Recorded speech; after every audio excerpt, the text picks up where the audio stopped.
Courtney Axline from Learning RX joins us now. Courtney, thanks for being here today. Thanks for having me. And we were just talking, today is 1 month since school's been back in session, flying by.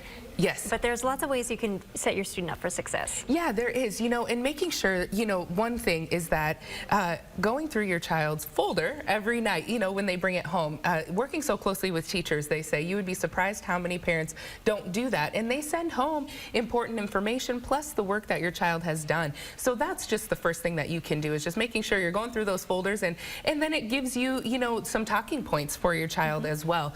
Making sure that their cognitive skills are where you want them to be, because if they can't process quickly enough, they can't pay attention, and they can't retain that information that they're learning, it's a big struggle, because then they say, well, I don't think we learned this yesterday, and email the teacher and they say, no, actually, we did, Right. we did learn that.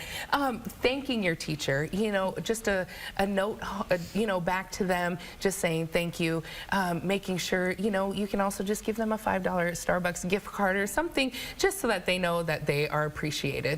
And communication too. If there's something going on at home, it helps that the teacher knows. Yeah, absolutely. It may not seem like a big deal to you, but if you can just send a quick note, a quick email that, whether a pet died or something, a big change is happening at home, that will just help the teacher help your child work through some things. And if your child isn't one who doesn't want to work, and all of a sudden they don't want to work that day, at least the teacher knows what's going on at home, so then they can help your child work through that. And your teacher is teaching your kid how to learn, but that's also an important part of how to learn. Right, exactly. And even if your child is, older, making sure that they are being held accountable and say, hey, I will email your teacher, but, I need you to go and talk to them too, whether it's about a grade, a missing assignment, because the more that your child can be an advocate for themselves, the better they're going to be later on in life.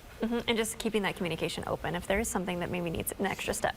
Right, exactly. And, just saying, hey, my child came home and said this, they're going to come and talk to you, but I just want to clarify, that this is really what's going on. And so that, again, you just have that open line of communication, so you aren't just coming out of nowhere saying, hey, what's going on? You just have that mutual respect between the two of you. Yeah, absolutely. And so important to show your appreciation too, not just come to your teacher when you need something. Right, exactly. Even your child can, write them a little note, thank you for helping me, thank you for staying, after school so I could ask those questions, all of those things. Just show that appreciation so that your teacher does not feel like, I'm doing this for nothing. So yeah.